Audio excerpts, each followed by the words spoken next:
Mr. Papadopoulos. Mr. Papadopoulos. Mr. Papadopoulos.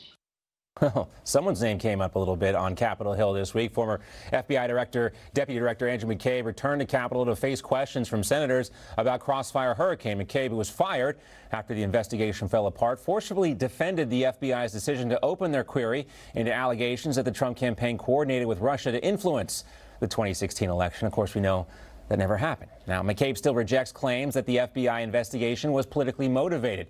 He also said he was shocked by all the failures and errors that we learned about as a result of these investigations into the investigators, specifically the FISA applications to spy on people like Carter Page and the man we just heard whose name was mentioned, George Papadopoulos. And joining us now to talk more about this, former Trump campaign foreign policy advisor and Newsmax contributor George Papadopoulos, also author of Deep State Target, How I Got Caught in the Crosshairs, and the plot to bring down President Trump. George, great to see you.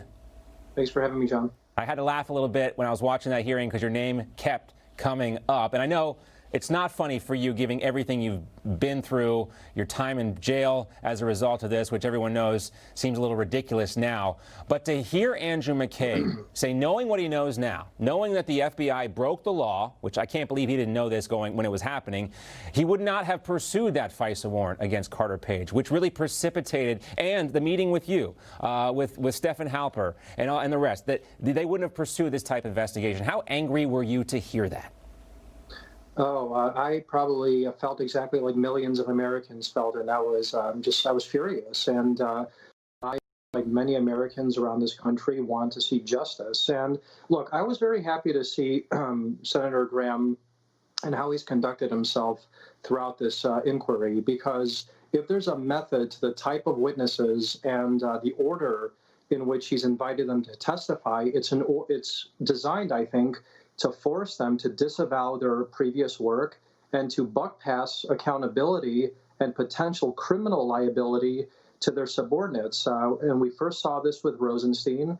He did it to Sally Yates. Then Sally Yates essentially called Jim Comey a rogue player who went off on his own targeting the campaign. And now we saw Andy McCabe essentially say what the other three previous witnesses said, and that was, if I knew what I knew now, I would not have signed off on the FISA warrants. Unfortunately for Andy McCabe and some of the other witnesses, with the new declassified documents that we have now, it's clear that the Comey FBI was hell-bent on protecting the Clinton campaign and rooting out any potential issues over there while creating crimes and spying on the Trump campaign. This two-tier justice system is and George, the question really is, the question is, which one is it, Andy McCabe? Either you guys were completely checked out, you had a complete lack of institutional control, or you're lying to our faces right now and you did know what was going on, and neither one is a good look for the management of the FBI. Look, we've already had an indictment by John Durham from a very high-level attorney, Kevin Kleinsmith, who not only was working on with the Comey FBI, but also later on was part of the special counsel. And Senator Graham did mention that other lawyers are feeling the heat right now for altering documents. I think it's a matter of, now that the election is over, I think it's time for John Durham to produce his report, or at least for the Attorney General to release a statement of what happened with this report. Is it going to lead to any further indictments, or is this simply going to be swept underneath the rug for the rest of history and actually taint history permanently? I think Americans deserve transparency. They did not get it before the election. They deserve it now. Yeah, and that's a lot of Americans. That's all we're asking for: more transparency, more accountability for the mistakes that were made.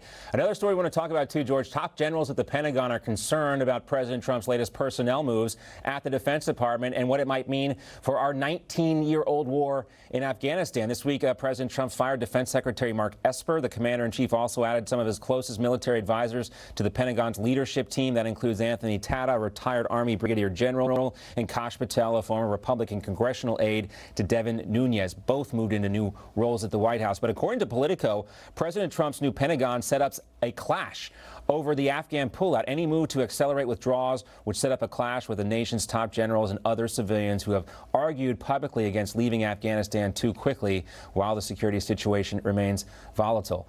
George, I think the security situation in Afghanistan has been volatile for over a decade here. Why is it so hard for President Trump to do what he has promised to do? Why are these generals, why is the Pentagon making it so hard for him to pull these troops out of Afghanistan? Well, John, you mentioned 19 years, and 19 years is just the amount of time that U.S. and NATO troops have been in Afghanistan. Afghanistan has been mired in civil war for decades, going back to the 70s after the Union invaded it. So after 19 years, 3 presidents, thousands of lives lost, billions and possibly even $1 trillion spent, and a campaign pledge to keep promises, it's time for our troops to come home.